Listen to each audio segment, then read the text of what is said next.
1946 год. Только что закончилась Вторая мировая война, а Соединенные Штаты Америки уже отправляют в Антарктиду научную экспедицию во главе с опытным полярником Ричардом Бёрдом. Только корабли подобраны странные.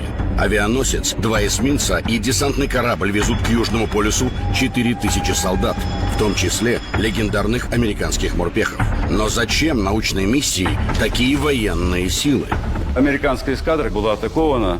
Вот в чем атакована техники, о которой никто не знал. То есть самолеты новой конструкции в виде летающих тарелок, там какие-то быстроходные суда, подводные лодки неуловимые. СС. Черный орден. Деятельность его секретных подразделений полна неразгаданных тайн. Правда ли, что Антарктида стала последним прибежищем нацистов? И в вечной мерзлоте Южного полюса скрыты подземные бункеры СС? Вся история с Антарктидой придумана после войны.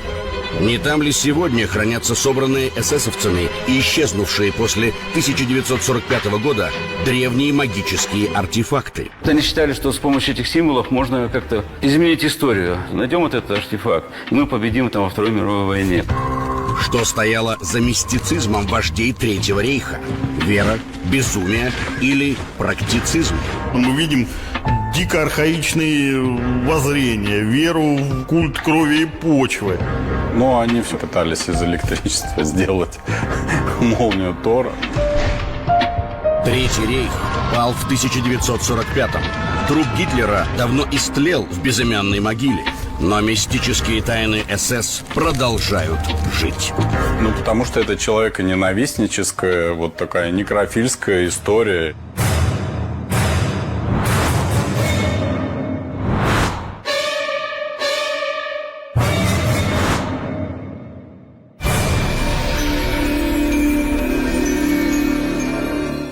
В начале 20 века Европу охватил бум мистицизма.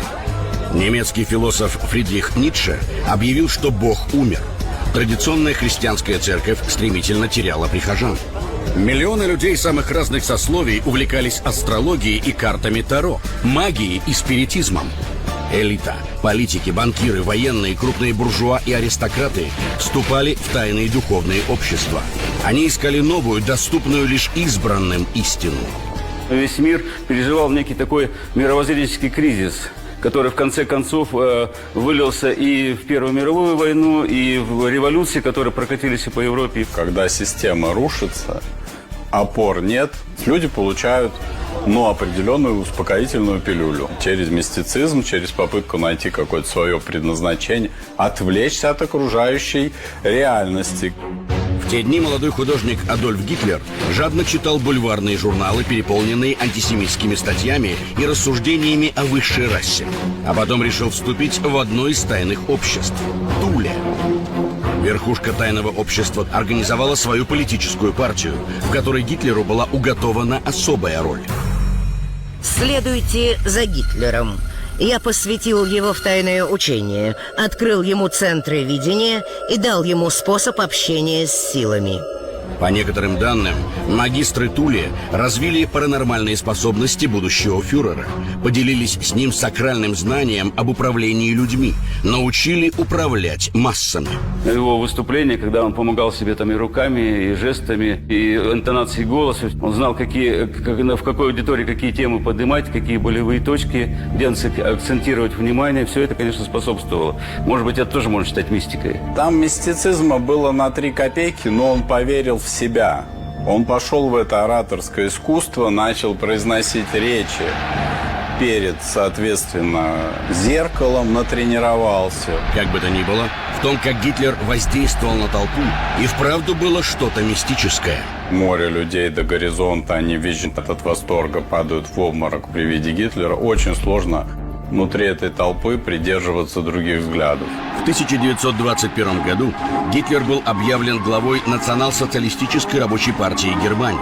Спустя 4 года он создал СС – организацию с широкими полномочиями, призванную решать проблемы фюрера в любой области, от практики до мистики. В нацистском руководстве тоже Гитлер, тоже Геринг, многие-многие, они все участвовали в Первой мировой войне и считали себя обиженными. Они искали ответ на вопрос, как нам возродить страну. В В 1933 году нацисты захватили власть в Германии. Их официальная идеология была переложением на новый лад мистических идей из бульварных журналов, которыми зачитывался Гитлер. Согласно им, миллионы лет назад на Земле обитала высокодуховная и физически совершенная арийская раса. Арийская раса, некая прародина, нечто такое очень отдаленное. Это к чему надо, в общем, возвращаться. Цивилизация арийцев существовала не то в Атлантиде, не то в Антарктиде, которая тогда была цветущим раем.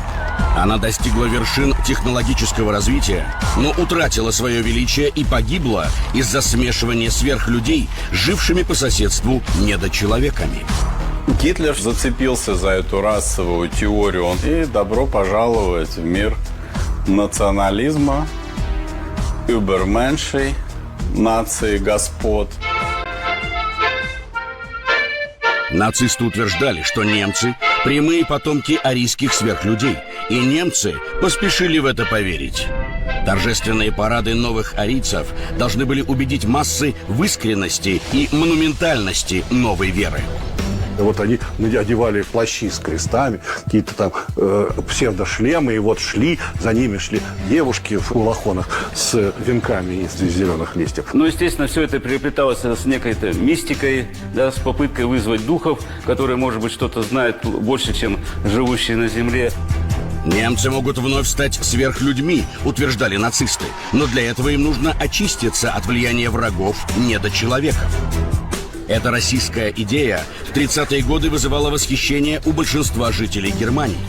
Через несколько лет она привела немцев к катастрофе мировой войны и геноциду многих народов.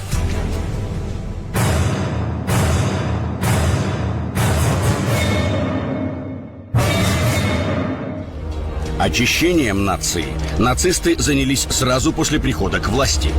Символическое сожжение книг, первый мистический ритуал, провели 10 мая 1933 года. Воссоздали древний обычай разводить в Вальпургиеву ночь костры, сжигать в их пламени нечисть, а потом водить хороводы вокруг. В этот полуночный час вы предаете огню злой дух прошлого. Это великий и символический жест, поступок, который покажет миру, что над Германией триумфально восстает феникс нового духа. В мае 1933 года в качестве нечисти на кострах сожгли Эриха Марио Ремарка, Джека Лондона, Федора Достоевского, Альберта Эйнштейна. 25 тысяч вредных, по мнению нацистов, томов. Отныне в Германии ценились только истинно арийские идеи. Даже физика и математика делились на немецкие и неправильные. Нацисты, они вообще были иррациональны. Они отрицали науку как таковую. Мы видим дико архаичные воззрения, веру в культ крови и почвы. Дальше больше. Христос был объявлен арийцем. Ну а в идеале граждане Третьего рейха должны были полностью отказаться от христианства. Единственной их верой должен был стать национал-социализм. Гитлер равно Бог. Как там первая заповедь? Фюрер всегда прав. Главными хранителями заветов новой религии стали СС. Штаб организации разместился в замке Вевельсбург. Замок Вевельсбург был объявлен духовным центром СС, который стоит на востоке, как скала против варварского нашествия с востока. По преданию, именно здесь древние германцы приносили жертвы языческим богам, а в средние века жили ведьмы. Так что лучше места было не найти. Глава СС Генрих Гиммлер, правая рука Гитлера, верящий в переселение душ и черную магию, сделал из замка с ведьмами духовную цитадель нацизма. Я не сомневаюсь, что Гиммлер верил. Я просто понимаю его структуру личности, ему было легче. Вевельсбург был своего рода эсэсовским монастырем, в котором раз в год генерал ордена Гиммлер проводил заседания тайной консистории. Здесь все, кто принадлежал к высшему руководству ордена, должны были упражнять свой дух в искусстве сосредоточения. Заседания происходили в пиршественном зале. Они напоминали богослужения с песнопениями и обрядами, а завершались медитацией и другими духовными упражнениями. Пол в зале был украшен 12-конечной свастикой, известной сегодня под названием «Черное солнце». Она символизировала энергию возрождающейся арийской расы. Считалось, что медитации на черное солнце способствовали пробуждению в человеке экстрасенсорных способностей. Заседания там за круглым столом в Вевельсбурге, там зал группенфюреров, где, значит, сколько там, 12 стульев стояло по кругу, и вот должны были 12 группенфюреров сидеть. В этом есть определенные отсылки к королю Артуру. Для мистика Гиммлера король Артур из британских легенд – это прежде всего арийский властелин. И хотя у рейхсфюрера была масса государственных дел, связанных с разведкой, гестапо, лагерями смерти и войсками СС, он внимательно изучал все европейские эпосы. От немецкой легенды о Нибелунгах до финского Калевалы. Легенды воспринимаются как не мистические истории, а как исторические хроники. Посвященные называли СС «Черным орденом». Название было связано с цветом формы эсэсовцев, которую они сами воспринимали как ритуальное одеяние. Адамова голова на фуражке, череп с перекрещенными костями, символизировала победу над смертью. Это было элитарное общество, в которое очень сложно было попасть. Там были правила пребывания в этих элитных структурах. Кто-то верил, кто-то нет, но тебе не дают выбора. На петлицах сияли серебром две руны «Зиг» в виде молний. Они гарантировали помощь языческого бога Тора. Руну Тейвас, посвященную языческому богу войны Тору, наносили в виде татуировки под плечом левой руки. Считалось, что она делает воина непобедимым. Смешение языческих и христианских символов эсэсовцев не смущало. В обереги годилось все. И вот мы с этим сталкиваемся в Африке, да, в Азии иногда, когда люди, с одной стороны, используют сотовый телефон, автомат Калашникова, ездят на Лексусе, а с другой стороны, да, готовы совершать жертвы, включая человеческие, каким-то своим духом и богам. Вот СС — это ровно то же самое на территории Европы. Главным магическим атрибутом СС было отлитое из серебра кольцо «Мертвая голова». Придумал его Карл Виллигут, австрийский эзотерик. Он возводил свое происхождение чуть ли там не от Христа или там не от Марии Магдалины. А еще он утверждал, что своими глазами видел, как 200 тысяч лет назад прародители немцев, гиганты, спустились на нашу планету с Луны. Эти рассказы Виллигута так потрясли Гиммлера, что тот дал ему звание бригаденфюрера СС и назначил своим главным советником по ранней германской истории. Он был сумасшедший, он трехнутый австрийский полковник. Он лечился в клинике, просто не вылечили. И, соответственно, через какое-то время Гиммлер это понял, и он его выгнал просто с позором. Но от вручения особо отличившимся офицерам СС придуманных Виллигутом колец Гиммлер не отказался. Они считались наделенными особой силой. Поэтому если владелец кольца погибал в бою, его соратники обязаны были сделать все, чтобы оно не досталось врагу.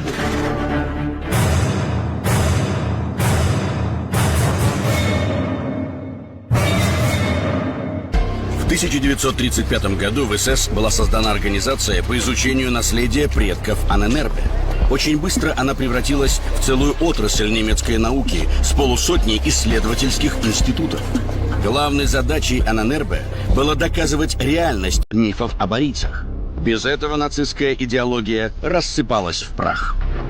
Возглавил тайную организацию Герман Вирт, ученый-этнолог. Он довел до совершенства расистскую теорию, заявив, что потомки мифических арийцев, немцы, австрийцы, прибалты и скандинавы, физически и интеллектуально намного превосходят представителей других народов. Вот мы арии, нация господ. Мы должны всеми недолюдьми частично управлять, частично их вообще со временем прекратить существование. Коллеги-ученые считали Вирта шарлатаном. Нацисты, наоборот, гением.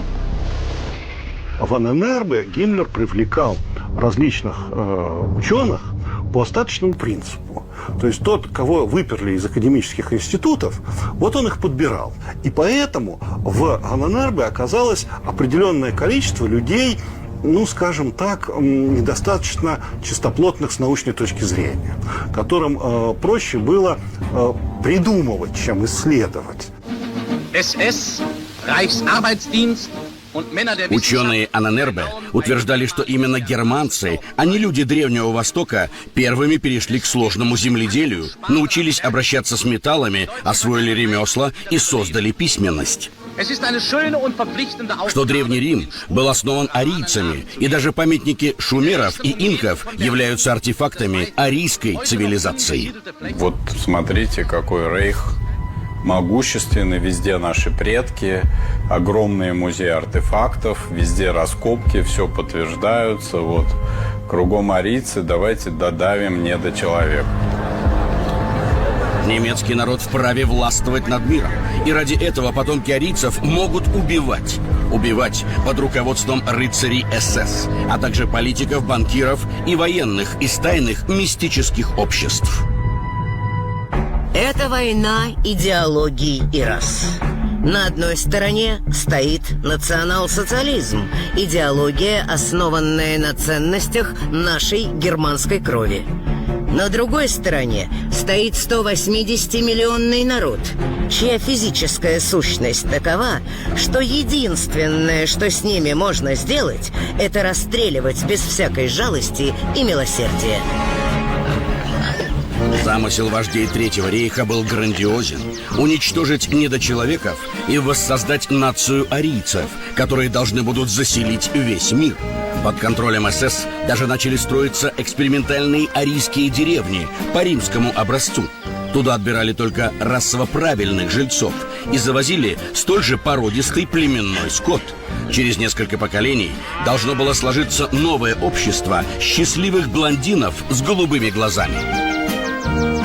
Почти 10 лет в Аненербе работал отдел H, который тщательно изучал документы о массовом сожжении ведьм в средневековой Германии. Нацистские ученые даже обвинили церковь в геноциде немецкого народа. Якобы священники специально уничтожали сверхспособности у потомков арийцев. Тогда же была составлена картотека ведьм, и Генрих Гиммлер с гордостью узнал, что является потомком колдуньи.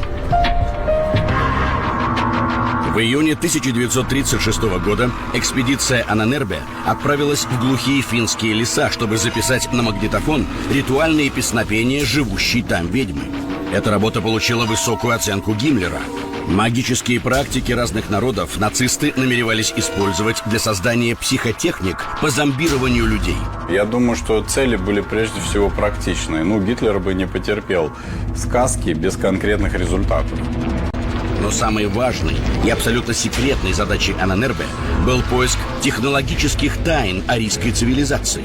По мнению Гиммлера, они могли быть зашифрованы в мифах и легендах, скрыты в тайниках и закамуфлированы под легендарные реликвии. Найдем вот этот артефакт, и все повернется в нашу пользу. Это будет оружие посильнее, чем там Фау-1, Фау-2 или атомная бомба. Артефактом, на который нацисты возлагали особые надежды, была одна из главных святынь христианской церкви – чаша Грааля. По легенде, из нее пил Христос во время Тайной вечери, и в нее же собрали кровь распятого Спасителя. Уже известно, что такое чаша Грааля, да? Тот, кто выпьет из нее, становится бессмертным. В 1933 году поисками чаши Грааля занялся оберштурмфюрер СС, сотрудник Аненербе, археолог Отто Рам. Поиск Грааля, на это дал согласие Гиммлер, на самом деле для того, чтобы эту легенду опровергнуть. Национал-социализму не нужен ни Грааль, ни копье судьбы. Это христианские символы. Ему не нужны там терновый венец Христа. Им это все не надо. Они антихристианские. Они, наоборот, отрицают христианство как религию, которая обманула немецкий народ. Однако есть мнение, что чаша Грааля – это реликвия дохристианских верований. Под разными названиями она упоминается в древних мифах многих народов, как источник огромной энергии и даже портал в иные миры. В таком качестве Грааль вполне мог пригодиться нацистам. С благословения Гиммлера Отто Ран искал чашу во французских Пиренеях на горе Монсигюр, где располагалась крепость последних владельцев Грааля – еретиков-катаров. Раскопки Монсигюра, где обитали в средние века катары, да, одна из религиозных сект. Что-то может быть связано с катарами. Значит, катары обладали какими-то тайнами, обладали, я не знаю, какими-то знаниями. Ран считал, что эти знания достались катарам от их предков, древних арийцев. Благодаря им катары не боялись смерти. И когда в середине 13 века их крепость пала, катары были сожжены, но так и не выдали инквизиторам тайну, где хранится чаша Грааля. Сумел ли разгадать эту тайну Отто Ран? Что-то паковалось в ящики на месте раскопок и вывозилось в Германию в коллекцию Гиммлера, но что там было, неизвестно. В 1937 году Ран неожиданно отказался от работы в Анненербе и попытался выйти из рядов СС, а спустя еще пару месяцев был найден мертвым в горах. То ли он покончил жизнь самоубийством, прыгнув в пропасть, то ли он совершил такое ритуальное убийство, то ли его убрали. Вот до начала Второй мировой войны он погиб, вот, и все тайны он унес с собой.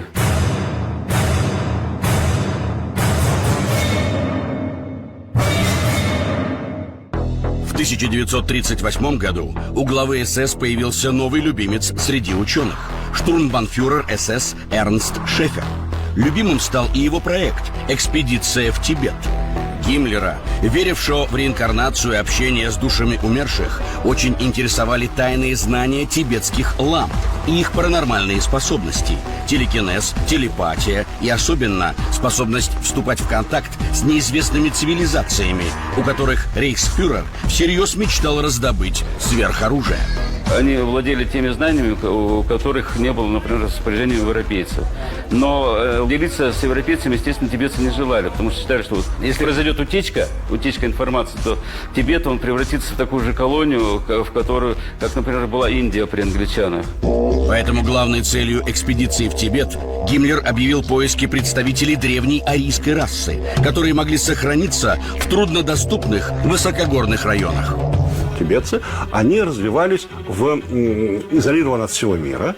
И, соответственно, это одна из тех самых чрезвычайно важных точек в мире, где находится нация, которая развивалась без смешения расы. Немцы считали, что это вот арийская кровь. Они производили большие исследования людей, живших на Тибете. То есть вот, с точки зрения, насколько они соответствуют представлению о низшей и высшей расе.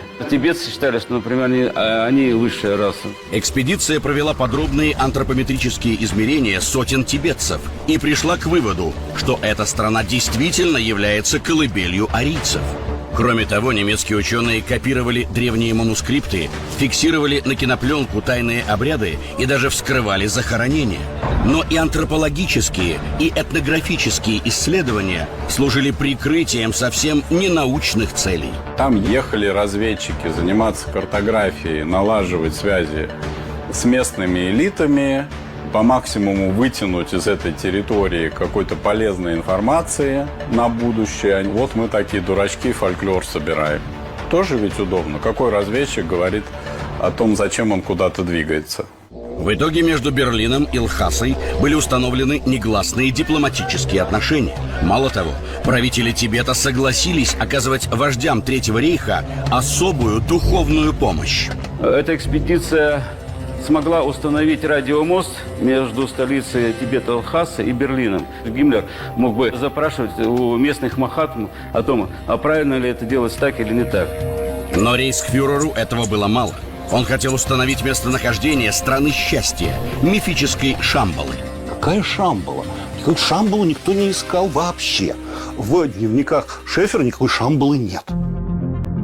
Зато в дневниках есть упоминание о статуэтке Железного человека, которая, согласно тибетским легендам, была ключом в эту страну. Это маленькая такая скульптурка, 24 сантиметра. По сути дела, как доказали исследования, она действительно была сделана из куска метеорита. По возвращению самолет экспедиции встречал лично Гиммлер. Привезенный из Тибета Железный человек был помещен в сокровищницу замка Вевельсбург, но в 1945 году исчез. Возможно, его переправила обратно в Тибет экспедиция оберштурмбанфюрера СС Рольфа Хёне. Она была абсолютно секретной. Считается, что Хёне приказано было проникнуть в Шамбалу, чтобы просить о помощи у ее властителей.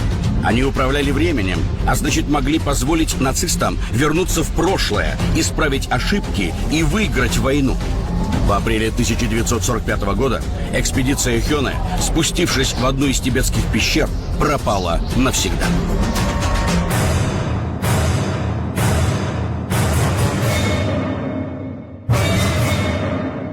В В конце 1938 года, когда вожди нацистов еще были полны надежд на завоевание мира, немецкая экспедиция под руководством полярного исследователя Альфреда Рицера отправилась к берегам Антарктиды на судне «Швабия». Исследователи считают это событие одним из самых значимых в мистической истории Третьего рейха. Это было инициировано Германом Герингом непосредственно. Герман Геринг – вот человек, который никакого отношения ни к какой мистике не имеет вообще. От слова «совсем». Он был никогда не... Он был абсолютно реалистом всегда. Экспедиция была прекрасно экипирована. В распоряжении полярников был даже самолет, на котором они облетели почти 600 тысяч квадратных километров южного материка и сделали 11 тысяч снимков. Каждые 25 километров с самолета сбрасывали вымпелы с изображением свастики. В результате Третий рейх застолбил за собой земли Антарктиды, в несколько раз превышающие по размерам саму Германию. Если ты мировая держава, то надо застолбить. То есть это престижно. Таким образом, официальная цель экспедиции была достигнута. Но была ли она главной? Германский подводный флот гордится тем, что далеко на краю Земли построил для фюрера земной рай, неприступную крепость. Про какую крепость говорил Дёниц? О каком крае земли вел речь? У немцев были свои базы, насколько я знаю, где вот сейчас новая земля, да, вот земля Франца Иосифа, там тоже были свои базы. И на этих базах немцы постоянно бывали. А вот на Южный полюс, судя по официальным документам, с 1939 года они экспедиции не направляли. Больше туда никто не плавал, потому что из Германии доплыть до Антарктиды во время войны нереально. Однако некоторые американские и немецкие исследователи утверждают, ссылаясь на закрытые архивы СС, что в период с 1939 по 1945 годы немцы постоянно плавали в Антарктиду. Вот только все эти походы проходили под грифом «Geheime Verschlusssache» – высшая степень секретности. Именно тогда в Антарктиде, в районе земли Королевы Мод, была построена неприступная полярная крепость Гитлера – подземная антарктическая база «Новая Швабия». Там климат по сравнению с другими районами Антарктиды более мягкий, более такой умеренный.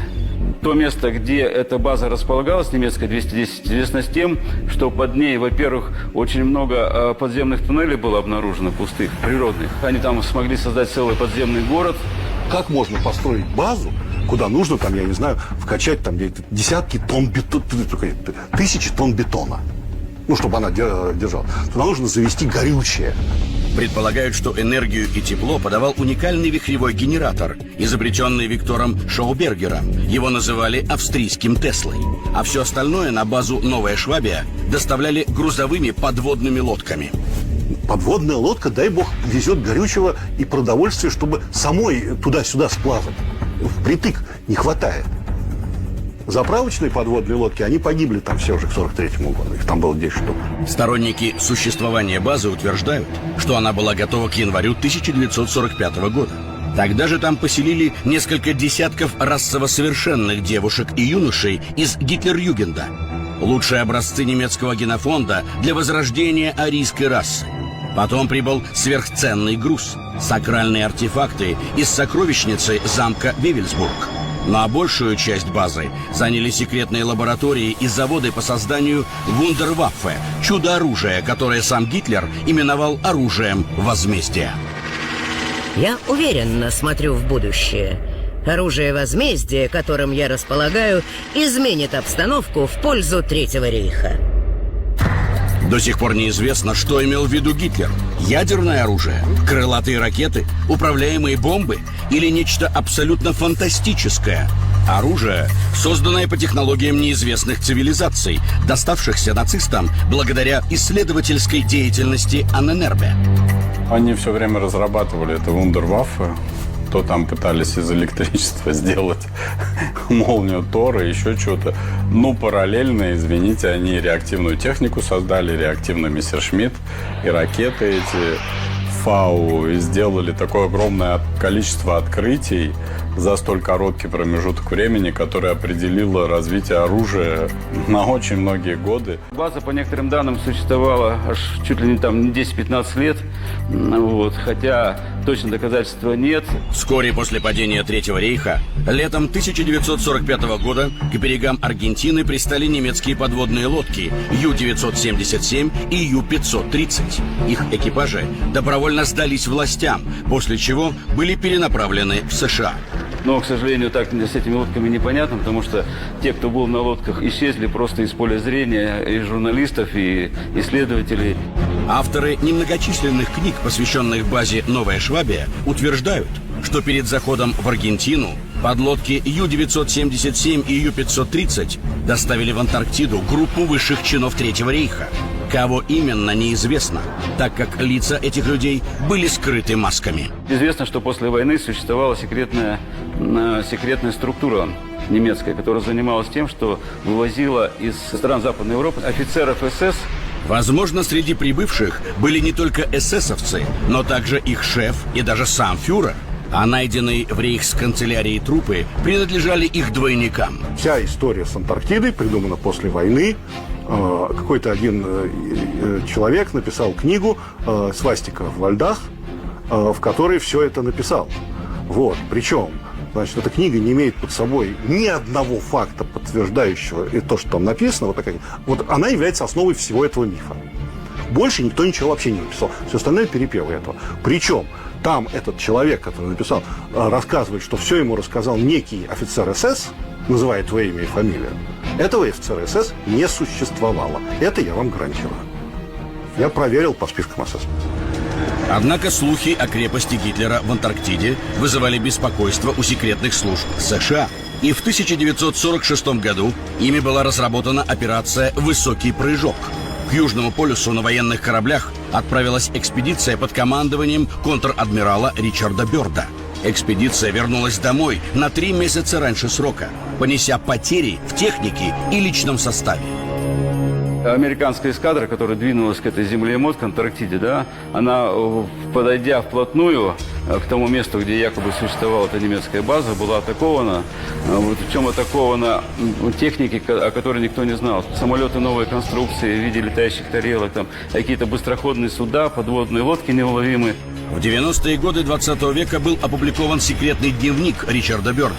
В нем контр-адмирал рассказал о своих встречах в Антарктиде с белокурыми и голубоглазыми великанами и о летающих дисках с изображением свастики на борту. Руководитель экспедиции, по некоторым данным, либо сошел с ума, либо там покончил жизнь самоубийством. Ну, в общем, исчез, так скажем, тоже с поля зрения. Официальная наука считает дневник Бёрда фальсификацией, а правительство США упорно хранит молчание об итогах южнополярной экспедиции 1946 года. Людей обычное объяснение не устраивает. Вот если ты добавишь мистики, какую-то Атлантиду, летающие тарелки, рептилоидов, это будет продаваться все гораздо лучше.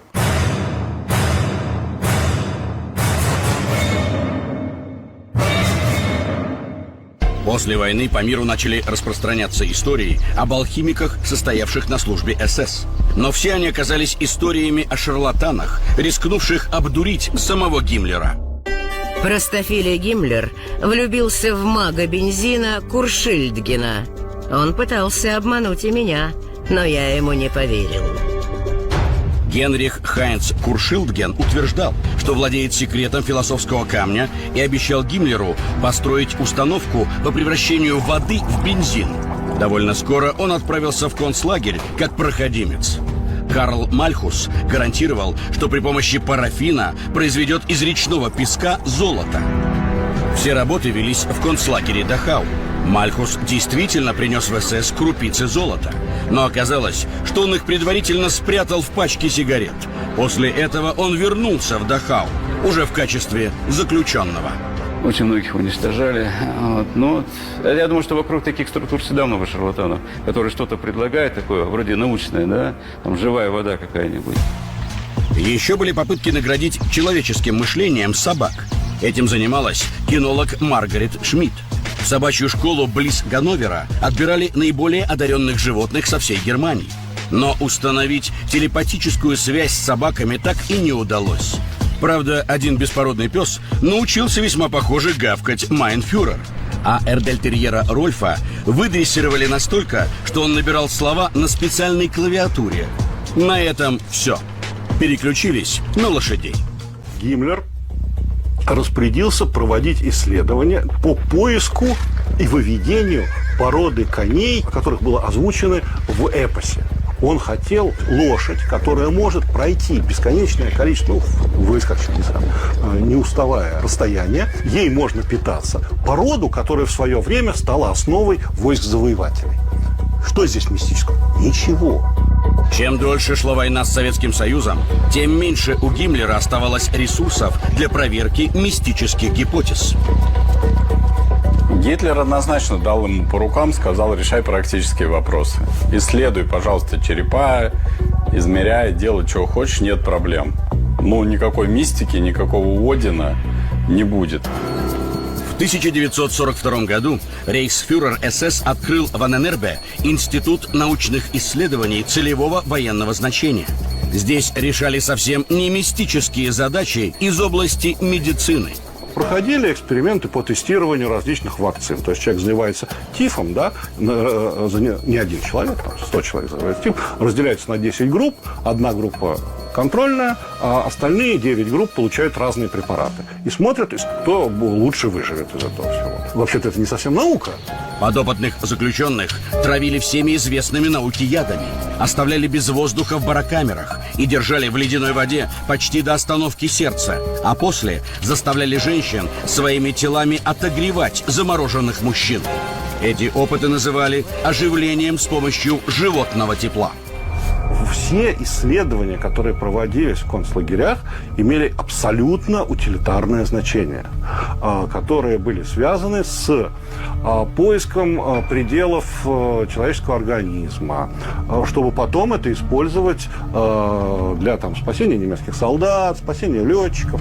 Однако именно сведения об этих реальных экспериментах легли в основу популярной легенды, будто в Третьем рейхе создавали уникальных солдат, которых невозможно убить, фактически сверхлюдей.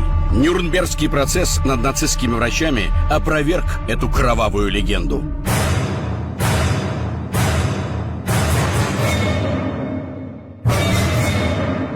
Мифы об оккультных ритуалах и сакральных реликвиях Черного Ордена десятилетиями будоражат воображение человечества. После Второй мировой войны люди не могли понять, почему в Германии образовался именно вот такой режим нацистский. Почему вдруг немцы пошли за Гитлером. И вот тогда было придумано, что вот это, наверное, что-то мистическое, какое-то высшее провидение, которое привело к тому. Это же очень удобная позиция. Если есть высшее провидение, то никто не виноват. Мы-то понимаем, что это самые обычные нацисты, которых победил обычный советский человек и поставил знамя победы над Рейхстагом. Вера в особые магические способности, которыми будто бы были наделены нацисты, в наши дни вселяет надежду на победу неонацистам. Свастика «Черное солнце», руны Зиг, символ «Мертвая голова». Все эти знаки снова используют нелюди, вообразившие себя сверхлюдьми. Потому что это человеконенавистническая, вот такая некрофильская история. Если ты хочешь себе разрешить все, ты должен себя поставить надо всеми. История повторяется. Ничего нового тут не будет. Они ждут, что на них снизойдет мистическая сила, которая поможет им победить. Но впереди их ждет только самая обычная смерть. Смерть на закате черного солнца.